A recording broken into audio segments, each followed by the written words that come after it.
السلام عليكم daawadayaal waa boolmoog journal oo aad uga barateen halkan inuu ka soo gudbiyo dhacdooyinka dunida markaas ugu dambeeyay. Haddaba daawadayaal waxaanu halkan idinku soo gudbinaynaa dowladda Soomaaliya oo shaacisay kiisaska ay gacanta ku hayaan inay gaarayaan 10 qof oo laga helay cudurka COVID-19. Wasaaradda caafimaadka ee dowladda federaalka ayaa waxa ay shaacisay in dadka laga helay ay ka mid yihiin 2 qof oo ka shaqeeya wasaaradda caafimaadka iyagoo 10 qof ee la soo sheegay oo qof ka mid ah dhintay 24 saac u dambeeyay taasoo ay noqonayso qofkii ugu horeeyay ee dalka Soomaaliya ku dhintay una dhintay cudurka coronavirus. Haddaba dadkan oo cudurkan haleelay ayaa waxa ay yihiin dad aan dalka dibadiisa marnaba u safrin ama aan ka bixin iyagoo ahaa daljoog ayaa waxa la yaaban yahay sida fudud ama sahlan ee cudurkaani ugu dhacay iyo halka ay ka soo qaadeen. baaritaano arrintaas ay wasaaraddu ku haysa ayaa waxa laga yaabaa inay ka soo saarto halka cudurkaani kaga yimid dadkan iyadoo wasaaradda caafimaadka digniino far badan u dirtay dadweynaha Soomaaliya si ay u faafin cudurkan dilaaga ah. Allah u naxariistee muusikiistihii caanka ahaa amaba fannaankii caanka ahaa Axmed Ismaaciil Xuseen oo ku magac dheeraa Xudaybi ayaa waxa uu ku dhintay dalka Britain isagoo u dhintay cudurkan dilaaga ah ee dunida ku habsaday ee COVID-19. Allah u naxariistee Xudaybi waxa uu ahaa 92 jir da'diisu. Xudaybi oo lagu yaqaan inuu ahaa ninka ugu heystay xagga garaacidda kabanka marka laga hadlayo heesaha la tumayo ee qaraamiga ah. Allah u naxariista ayaanu leenahay. daawadayaal waxaanu kaloo halkan idinka soo gudbinaynaa magaaladii ugu horeeyay uu ka dilaacay cudurkan faraha ba'an ku haya dunida ee ku taala dalka China waa magaalada Wuhan. ayaa waxaa la sheegayaa in laga qaaday gebi ahaan baxnibaadii ama bandoogi saaraa muddada 76 casho ah.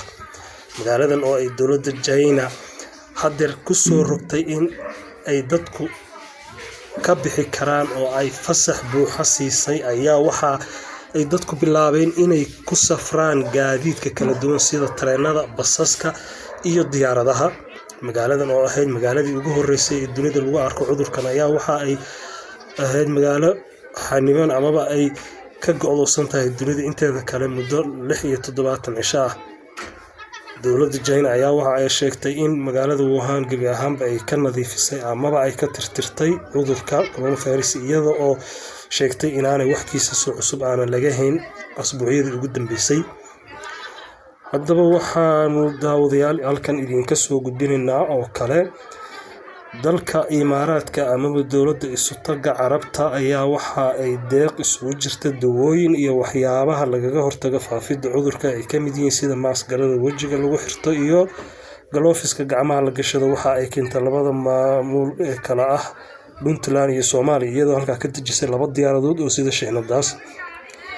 dowladda Imaaraadka Carabta ayaa waxa ay tahay mid aan iyadu marnaba jecleen amaba aanan xiriir la lahayn dowladda federaalka ee haatan jirta. taas ayaa waxa ay sababtay inay maamul goboleedyada ku dhow ee xiriirka la leh inay u dirto deeqdaas dawada ah iyadoo aan u soo marin dowladda federaalka ee si toos ah u dejisay halkaas iyadoo la oran karo waxa ay jabisay sharcigii amaba qaanuunka u yaalay dalka. haddaba waxaanu daawadayaal halkan idinka soo gudbinaynaa oo kale waa boolimoog journal. marka hore fadlan haddii aad tahay daawade ama dhageyste markii kuugu horeeyay aad soo booqatay journalkan fadlan subscribe iyo like saar adiga oo mahadsan. waxaanu halkan idinka soo gudbinaynaa oo kale dalka Kenya ama dowladda Kenya ayaa waxa uu madaxweynaheedu ku dhawaaqay in warshadaha yaryar ee dalka wax soo saarkiisa soo saari jiray inay gebi ahaanba joojiyaan ay u leexiyaan wixii warshadaha ka soo bixi jiray alaabaha dadku ay isaga difaacayaan fididda coronavirus. alaabahaas oo ah maryaha ay tolayaan warshadaha oo ah maaskarada wajiga lagu xirto iyo galoofiska gacmaha isagoo ku amray inay xoogga saaraan.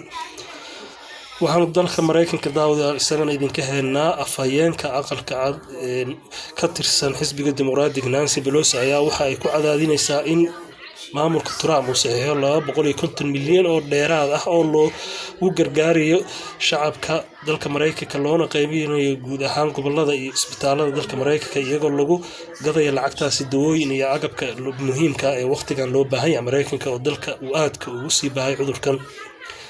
community-ga dalka jeynaha ay ku nool dalka Mareykanka ayaa waxa iyaguna ay iska aruuriyaan lacago ay ugu deeqayaan ama ay ku gadeen dawooyin uguna deeqayaan dhammaan isbitaalada ku yaal dalka Mareykanka. Jeynaha oo ah community ugu badan dalka Mareykanka ku nool ayaa arrintaas ku xilqaamay. waxaan kaloo idinka helnaa ra'iisul wasaaraha dalka Britain Boris Johnson oo labadii cisho ugu dambeysay kooma ku jira ayaa maanta waxaa la soo xaqiijiyay inuu soo sara fariistay isaga oo ka soo kacay jiifka soona dul fariista sariirtii uu saarnaa ayaa waxaa dhakhaatiirta gacanta ku hayay caafimaadkiisa sheegay in ra'iisul wasaaruhu uu ka soo reynayo caafimaadkiisa uu aad u fiican saacadaha soo socdaan isbitaalka laga saari doono. waa Boolimoog Journal oo idin salaam